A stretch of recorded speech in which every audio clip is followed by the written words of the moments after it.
Hello everyone, welcome back to organise learning channel. अगर आप मेरे चैनल पर नए हैं तो चैनल को सब्सक्राइब करें, वीडियो को एंड तक ज़रूर देखें और अगर आपको वीडियो अच्छी लगे तो वीडियो को लाइक शेयर और कमेंट करें।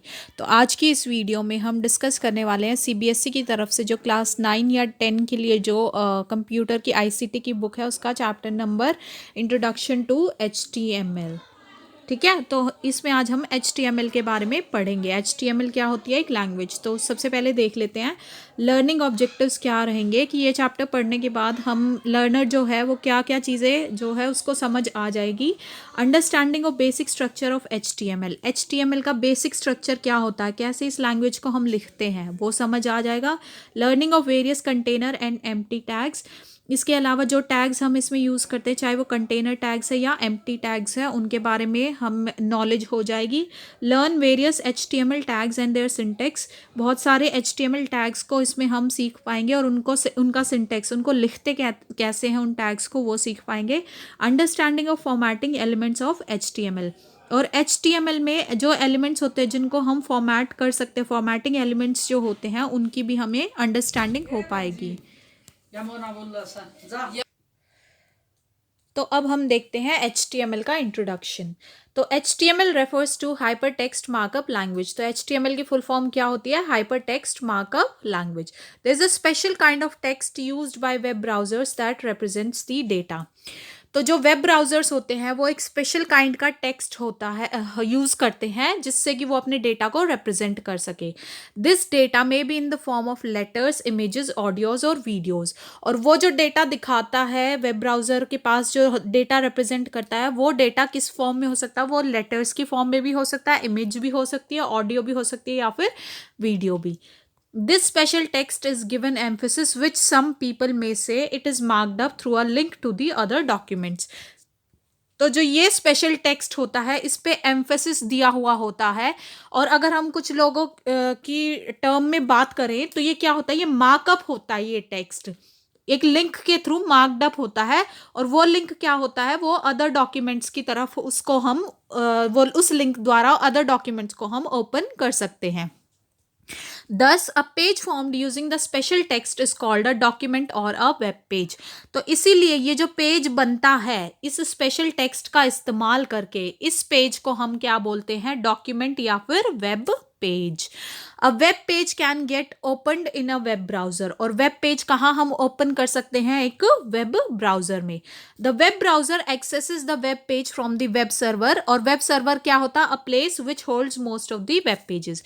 और अब ये वेब ब्राउजर क्या करेगा? इस वेब पेज को कहाँ से एक्सेस कर सकता है? वेब सर्वर से। और वेब सर्वर क्या होता है? ये एक ऐसी जगह होती है जहां पर ज्यादातर वेब पेजेस होते हैं। अ वेब सर्वर में be placed anywhere in the world, और वेब सर्वर जो है वर्ल्ड में कहीं पे भी प्लेस्ड हो सकता है। This means that a web browser can access a web server only if it connects to internet network of networks across globe. तो इसका क्या मतलब होता है कि एक वेब ब्राउजर क्या कर सकता है? एक वेब सर्वर को एक्सेस कर सकता है सिर्फ और सिर्फ अगर वो इंटरनेट से कनेक्टेड हो तभी। और इंटरनेट क्या होता है? Network of networks. जो हमारा पूरा ग्लोब है उसमें जो नेटवर्क ऑफ नेटवर्क्स है उसको हम इंटरनेट बोलते हैं। The HTML was founded by the group called World Wide Web Consortium in 1990। तो ये जो HTML है ये एक ग्रुप ने फाउंड की थी। कौन सा ग्रुप था? वर्ल्ड वाइड वेब कंसोर्टियम, 1990 में। अब हम ओवरव्यू देख लेते हैं HTML का। ठीक है, तो ओवरव्यू ऑफ HTML में सबसे पहले देखते हैं हु इन्वेंटेड HTML। HTML का आविष्कार किसने किया? HTML was invented in November 1990 by a scientist called Tim Berners-Lee। तो HTML 1990 नवंबर में एक साइंटिस्ट ने इन्वेंट की थी जिनका नाम था Tim Berners Lee. The purpose was to make it easier for scientist at different university to gain access to each others research documents. और ये लैंग्वेज बनाने का, HTML बनाने का सिर्फ और सिर्फ एक पर्पज था कि जो अलग अलग यूनिवर्सिटीज़ में जो साइंटिस्ट होते हैं वो अपने रिसर्च डॉक्यूमेंट्स, एक दूसरे के रिसर्च डॉक्यूमेंट्स का उनको एक्सेस मिल सके। अब ब्रीफ हिस्ट्री देखते हैं इसकी। HTML is not an invention but an improved version of standard generalized markup language HTML. तो HTML एक प्रॉपर इन्वेंशन नहीं कह सकते कि इसको बिल्कुल नए सिरे से इन्वेंट किया गया, लेकिन ये एक इम्प्रूव्ड इसको वर्जन है किसका, स्टैंडर्ड जनरलाइज मार्कअप लैंग्वेज. पहले से एक मौजूद लैंग्वेज थी स्टैंडर्ड जनरलाइज मार्कअप लैंग्वेज, उसी को थोड़ा सा इम्प्रूव करके हमने HTML का साइंटिस्ट ने इन्वेंशन किया था. SGML is a meta language, general purpose language used for defining and creating descriptive markup language. तो SGML जो थी वो क्या थी, एक मेटा लैंग्वेज थी, मतलब एक जनरल पर्पस के लिए यूज की जाने वाली लैंग्वेज थी, जिसका इस्तेमाल किस लिए किया गया था, डिस्क्रिप्टिव मार्कअप लैंग्वेज जो होती है उसको डिफाइन करने के लिए और उसको क्रिएट करने के लिए. अब आगे देखते हैं. What tools do you need? अब HTML के लिए हमें क्या क्या चीज़ों की ज़रूरत पड़ती है, जो ये लैंग्वेज होती है इसको डिफाइन करने के लिए, क्रिएट करने के लिए हमें कौन कौन से टूल्स की रिक्वायरमेंट होती है. To get started with HTML documents only 2 basic things are required. तो अगर हमें HTML डॉक्यूमेंट्स के साथ स्टार्ट करना है तो हमें सिर्फ 2 बेसिक चीज़ों की ज़रूरत होती है. क्या क्या? अ टेक्स्ट एडिटर या HTML एडिटर. एक टेक्स्ट एडिटर होता है जिसमें हम टेक्स्ट लिखेंगे वो, और दूसरा अ वेब ब्राउज़र, और दूसरा हमें वेब ब्राउज़र की ज़रूरत होती है.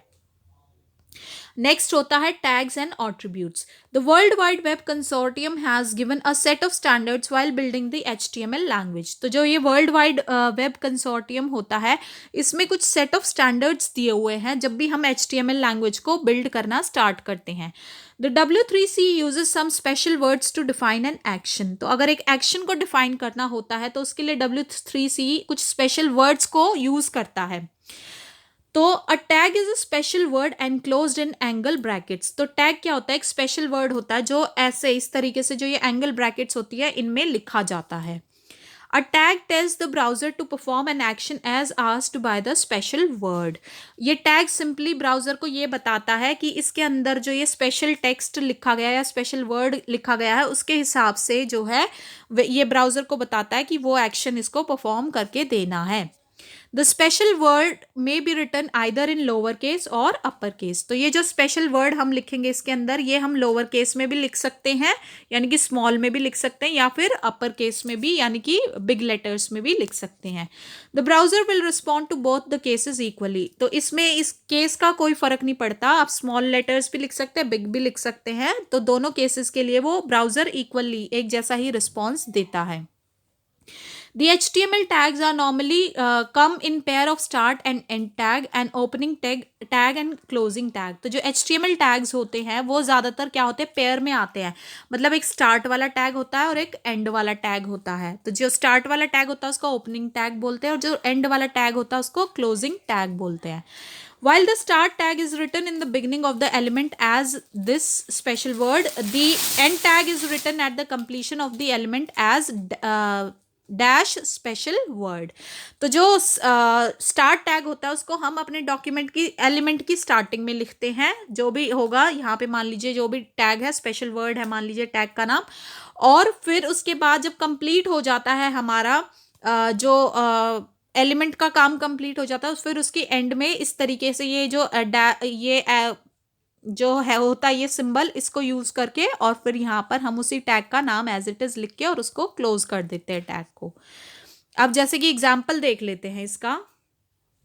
For example, when you want to begin with writing source code using HTML, you write the start tag as HTML, and when you have completely written in the HTML document and want to end it, you write the end tag as the /HTML, that is insert a forward slash followed by HTML in angled brackets.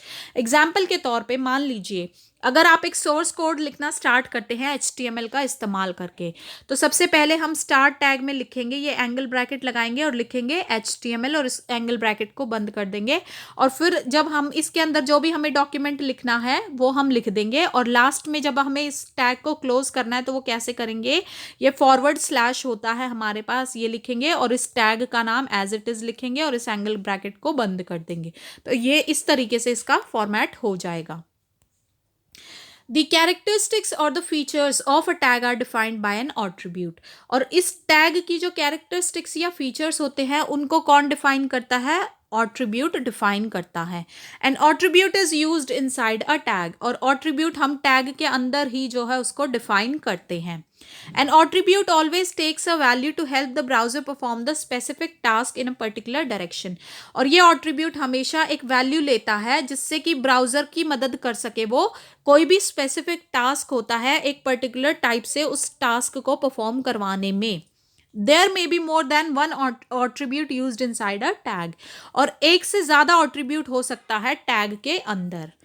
अब an element is a combination of a start tag, the text, we also use text to insert graphics, and the end tag. अब element क्या होता है, ये combination होता है किस किस का, ये स्टार टैग का, एंड टैग का, और इसके अलावा जो भी टेक्स्ट हम इसमें लिखते हैं उन सब का। तो हम टेक्स्ट भी जो है ग्राफिक्स को एंटर कराने के लिए हम टेक्स्ट की भी मदद ले सकते हैं।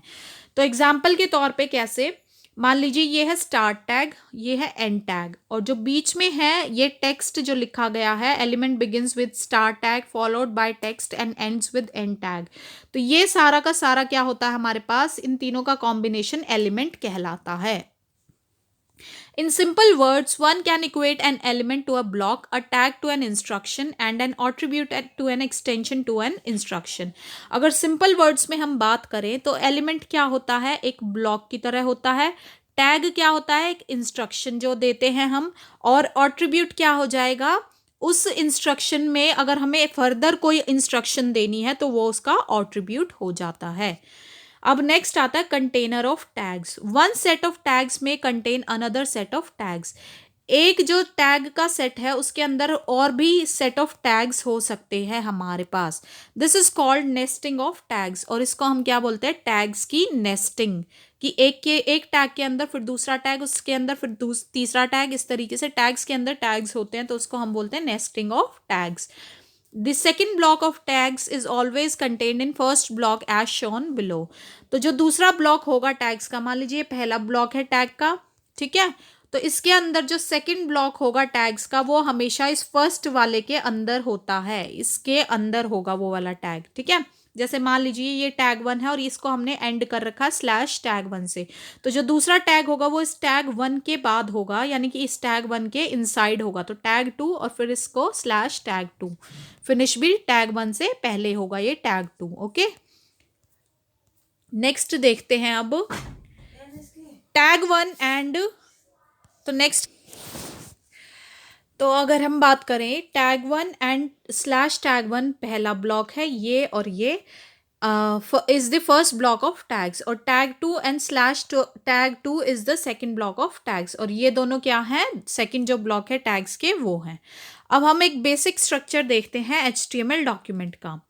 तो स्ट्रक्चर ऑफ HTML डॉक्यूमेंट में the basic structure of HTML document is shown below. जो बेसिक, बिल्कुल बेसिक स्ट्रक्चर, कैसे हम HTML का कोड लिखते हैं वो कैसे लिखते हैं, HTML वाला टैग यूज करेंगे पहले, तो स्टार्टिंग टैग और इसका जो स्टार्टिंग टैग हो जाएगा, और जो इसका एंडिंग टैग है सबसे पहले हमने वो दोनों लिख लिए, HTML और स्लैश HTML। उसके बाद आता है हमारा हेड टैग और स्लैश हेड टैग, ठीक है। तो हेड टैग के अंदर फिर हम अपना टाइटल लिख सकते हैं। मान लीजिए हमें अपनी जो वेब पेज है उसका कोई भी टाइटल देना है तो वो हम हेड टैग के अंदर लिखेंगे, तो टाइटल टैग होगा, और फिर जो भी टाइटल आपको लिखना है, मान लीजिए the structure of HTML document, वो, तो उस टाइटल टैग को फिर हम क्लोज कर देंगे।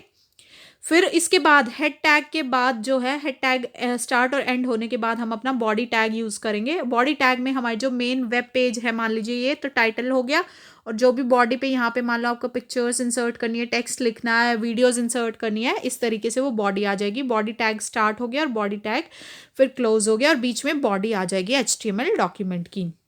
और यहाँ HTML जो टैग है वहाँ बॉडी सबसे एंड में जो है वो क्लोज हो जाएगा। तो ये जो होता है, ये होता है फर्स्ट सेक्शन, जिसके अंदर हमारा हेड और टाइटल आता है, और जिस सेक्शन में हमारी बॉडी आती है वेब पेज की, वो सेकंड सेक्शन हो जाता है। The basic structure of the HTML document is divided into two sections, namely the head and the body. तो basic structure में HTML document में दो section divided होते हैं। ये first section होता है head section, और second section होता है body section. The browser enters the first section after executing the start tag of HTML. Telling the browser to begin interpreting the HTML commands and start tag of head. तो ये जो browser क्या करेगा, पहला section जो है इसको कब एग्जीक्यूट करता है, जब HTML का स्टार्ट टैग जो है वो हम यूज कर चुके होते हैं। इसका क्या मतलब होता है, ये ब्राउजर को अब हमने ये बता दिया कि हम अपनी HTML कमांड्स को अब इंटरप्रेट करना शुरू कर रहे हैं, और इसी के अंदर हम अपना स्टार्ट टैग भी यूज करते हैं। The first section helps in changing the heading on the title bar of the HTML document, that is the web page. इस पहले सेक्शन के ही अंदर क्या कर सकते हैं, हम अपनी जो हेडिंग होती है हमारी टाइटल बार के अंदर, वो उसको हम चेंज कर सकते हैं। यानी कि जो हमारे वेब पेज की हेडिंग होती है, टाइटल होता है, उसको हम इसी सेक्शन के अंदर जो है चेंज कर सकते हैं।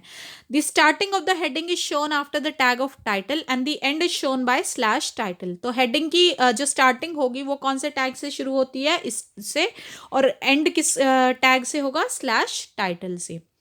The end tag of head, that is /head, tells the browser that the end of first section has come.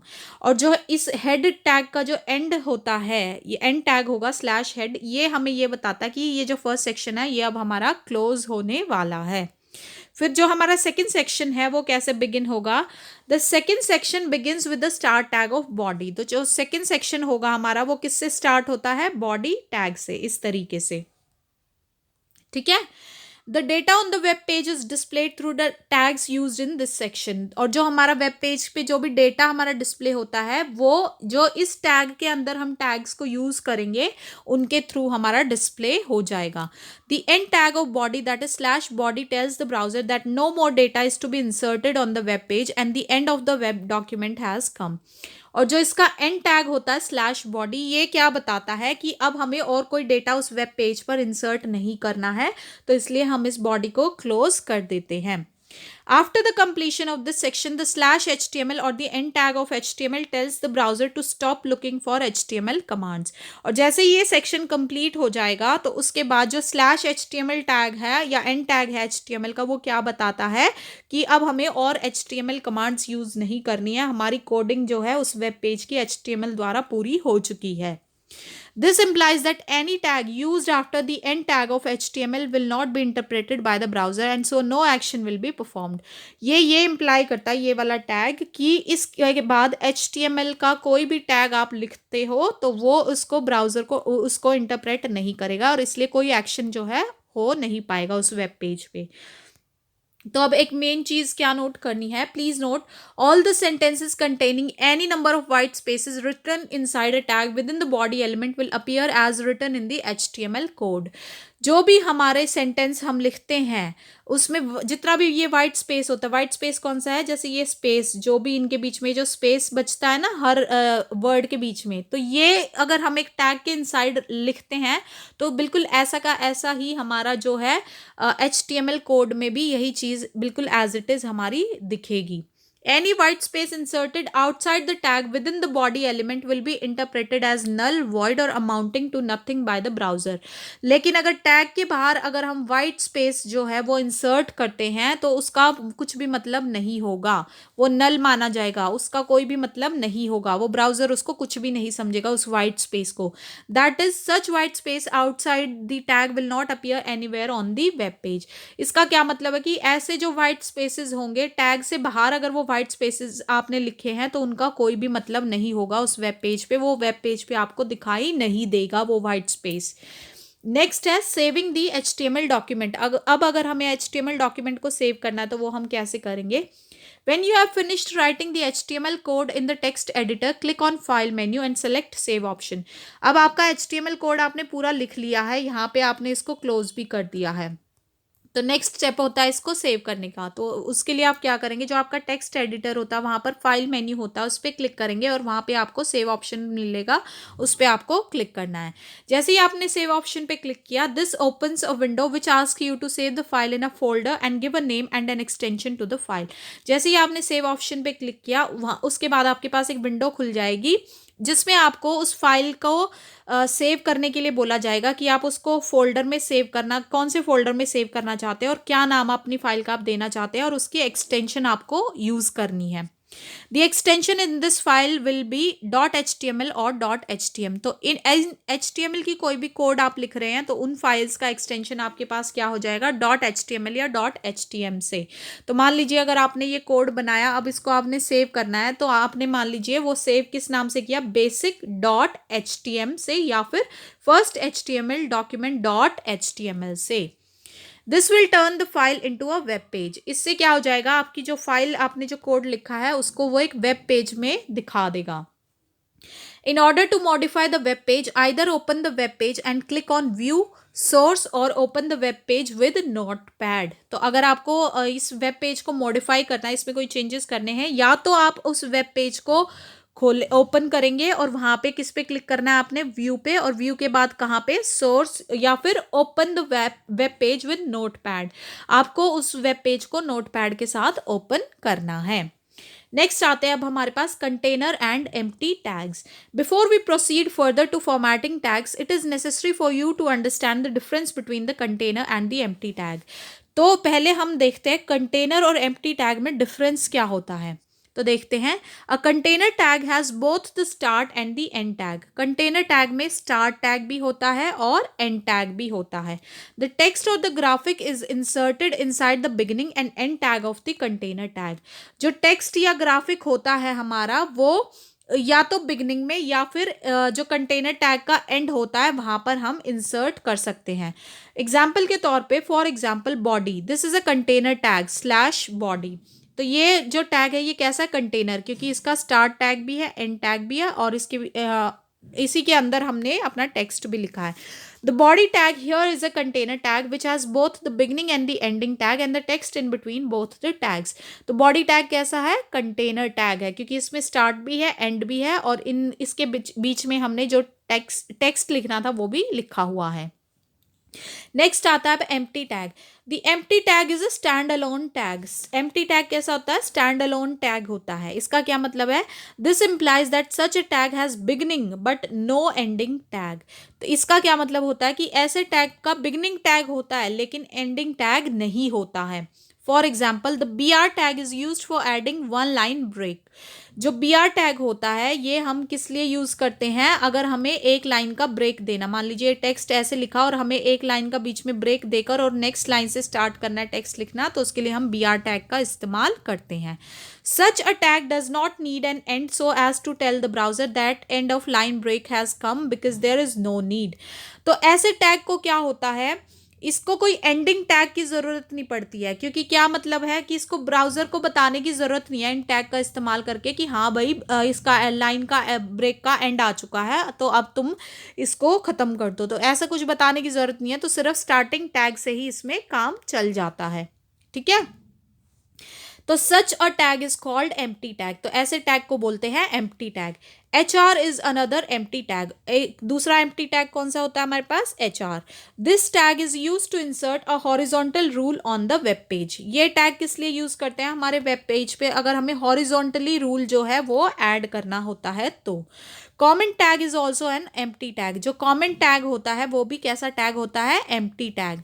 This tag is ignored by the browser. इस टैग को ब्राउजर इग्नोर करता है, वो इसकी तरफ ध्यान नहीं देता। क्यों, this tag is use to increase the readability of the HTML source code.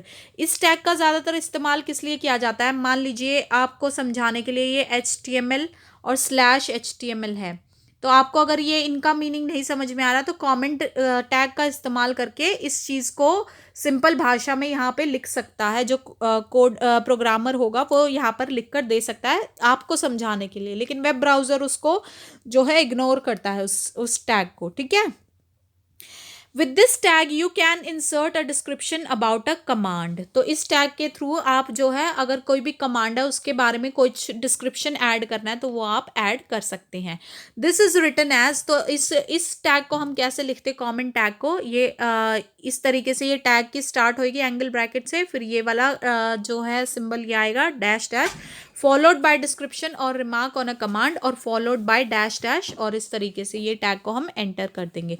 Example के तौर पे मान लीजिए आपने ये एंगल ब्रैकेट स्टार्ट की, उसके बाद ये एक्सक्लेमेशन साइन किया, फिर 2 डैश डैश लगाए, और मान लीजिए ये आपको लिखना है हेलो, फिर 2 डैश डैश, और फिर इसको बंद कर दिया आपने इस टैग को।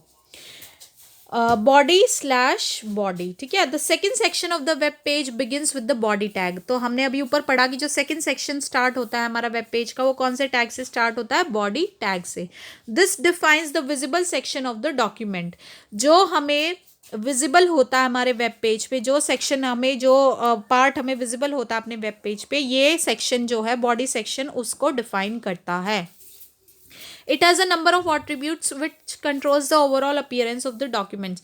तो इस टैग के अंदर बहुत सारे attributes होते हैं जो कि हमारा जो डॉक्यूमेंट है वो ओवरऑल कैसा दिखेगा वो उस अपीयरेंस को कंट्रोल करते हैं। तो attributes that are used with this tag are listed below in the table. तो जो जो attributes हमारे इस टैग के साथ इस्तेमाल होते हैं वो कौन कौन से हैं, ये जो हमारे ऑट्रीब्यूट्स हैं। पहला है बीजी कलर, ये बॉडी टैग के अंदर ही यूज हो जाता है ये ऑट्रीब्यूट। इसका क्या काम होता है? The background of the web page is displayed with the colour that has been taken as value by this attribute. इस ऑट्रीब्यूट का इस्तेमाल करके आपको अपने वेब पेज के बैकग्राउंड का कलर जो भी सेट करना है वो आप इस ऑट्रीब्यूट को वैल्यू देकर कर सकते हैं। दूसरा होता है बैकग्राउंड। तो the background of the web page is displayed with an image whose address is taken as value by this attribute. तो बैकग्राउंड ऑट्रीब्यूट में क्या कर सकते हैं, अगर आपको अपने वेब पेज का जो है पे कोई बैकग्राउंड शो करना है, कोई इमेज से शो करना है, तो उसकी जो वैल्यू है आप वो इस ऑट्रीब्यूट के अंदर दे सकते हैं। Text specifies the colour of the text in the document. ये ऑट्रीब्यूट क्या करेगा कि आपका वेब पेज पे आप जो टेक्स्ट लिख रहे हो वो आप किस कलर में लिख रहे हो वो वैल्यू आप यहाँ पर एंटर करा सकते हैं। नेक्स्ट आता है link. Defines the colour of the link in the document. ये क्या करेगा, जो मान लीजिए ये आपका वेब पेज है, इसमें आपने कोई और पेज का लिंक आपने इंसर्ट करना है, तो उस लिंक का जो भी कलर है उसकी वैल्यू इस वाले ऑट्रीब्यूट में सेट हो जाएगी। ए लिंक क्या करता है? Defines the colour of the active link in the document. A link क्या करेगा, मान लीजिए ये 3-4 लिंक आपने वेब पेज पे डाले हैं, तो बाकी सबका कलर जो है ब्लू ब्लू है, लेकिन मान लीजिए आपने कोई एक पर्टिकुलर जो लिंक है उसको अभी ओपन किया हुआ है, तो उसका मान लीजिए अगर आपको अलग से देखना है कि ये वाला आप ओपन कर चुके हैं या ये वाला एक्टिव है, तो उसको ग्रे दिखाना है, तो वो ए लिंक पर आप उसको शो कर सकते हैं। और वी लिंक क्या करता है? Defines the colour of the visited link in the document. और वी लिंक क्या करेगा, मान लीजिए ये लिंक्स थे, इनमें से आपने ये वाला लिंक और ये वाला लिंक अभी इस टाइम पे विजिट कर लिया है, ये वाला रहता है तो इसका तो ब्लू शो करेगा, और मान लीजिए इसका आपको ब्लैक से या कोई भी कलर से आप इसको शो कर सकते हैं। इसका मतलब क्या हो जाएगा कि ये वाले लिंक आप ओपन करके देख चुके हैं। नेक्स्ट आता है अब हमारे पास formatting elements. In a web page, the text is an important component, especially when there is no picture or graphic. अगर एक वेब पेज की बात की जाए तो टेक्स्ट सबसे इंपॉर्टेंट कंपोनेंट होता है। क्यों? अगर मान लीजिए उस वेब पेज पे कोई पिक्चर भी नहीं है, ग्राफिक भी नहीं है, तो आपको टेक्स्ट तो एक ऐसी चीज़ है जो वेब पेज पे होनी ही चाहिए। It becomes therefore necessary to change the style of text at every paragraph so that they become presentable. तो इसलिए ज़रूरी होता है कि मोनोटोनस ना लगे वो चीज़, लोगों को बोरिंग ना लगे, तो इसलिए आप हर पैराग्राफ पे टेक्स्ट का स्टाइल जो है चेंज करके प्रेजेंट कर सकते हैं, प्रेजेंटेबल बना सकते हैं उसको। There are a number of tags that help you to format the text. तो बहुत सारे टैग्स होते हैं जिससे हम अपना जो टेक्स्ट लिखते हैं उसको हम फॉर्मेट कर सकते हैं, उसको हम चेंज कर सकते हैं, इंटरेक्टिव बना सकते हैं। सबसे पहला होता है heading tags. Heading tag is use to display the heading और the main topic on the web page. Heading tag किस लिए यूज़ करते हैं? जो हमारा वेब पेज होता है उसकी जो मेन हेडिंग होती है, मेन टॉपिक होता है, उसको दिखाने के लिए। जैसे मान लीजिए कंप्यूटर मैंने लिखा है, ये हेडिंग हो गई, तो उसको दिखाने के लिए हेडिंग टैग को यूज़ करते हैं। तो this tag varies from H1 to H6। अब इस टैग की रेंज होती है H1 से लेके H6 तक, आप इसमें हेडिंग्स का साइज चेंज कर सकते हैं। This is a container tag. ये कंटेनर टैग होता है, मतलब इसका क्या हो जाएगा, स्टार्ट भी होता है और ये एंड भी होता है। The heading tag H1 shows the heading with the largest font size. अगर आपने H1 टैग को चूज किया है तो इसका मतलब आपका जो फॉन्ट साइज होगा वो सबसे बड़ा दिखेगा, ठीक है। As you increase the number in the heading tag the font size goes down as shown in the example given below. और जैसे जैसे आप इनका नंबर बढ़ाते जाएंगे, मान लीजिए H1 के बाद आपने H2 यूज़ किया है, टैग H3 यूज़ किया है, तो इस तरीके से वो साइज जो है वो डिक्रीज होता चला जाएगा आपकी हेडिंग का। तो देखो इस तरीके से इसको कर सकते हैं। जैसे मान लीजिए H1 टैग लिया /H1, तो ये सबसे लार्जेस्ट फॉन्ट दिखाएगा। तो मान लीजिए आपने टेक्स्ट लिखा इसके अंदर, this text is in largest font, that is H1 font. फिर H2 टैग लिया /H2, ये इससे कम साइज होगा इसका, तो this text is in larger font, that is H2 font. फिर H3 का इससे भी कम होगा, तो this text is in medium large font, that is H3 font. फिर H4 का इससे भी कम होगा, तो this text is in medium small font, that is H4 font. और H5 का H4 से भी कम होगा, this text is in smaller font, that is H5 font. और सबसे कम किसका हो जाएगा, H6 का, तो this text is in smallest font, that is H6 font. और इस तरीके से H6 टैग को भी हम क्लोज कर देंगे। तो जब हम इन टैग्स को इस तरीके से लिखेंगे तो इनका जो आउटपुट हो जाएगा हमारे पास, वो आउटपुट किस तरीके से आएगा, ये देखो, ये H1 वाला इस सबसे बड़ा आ जाएगा और ये H6 वाला सबसे छोटा फॉन्ट आ जाएगा। फिर ये H2 का है, ये H3, H4 और ये H5 का। तो above code produces the following output, तो इस कोड की जो है ये आउटपुट प्रोड्यूस हो जाएगा।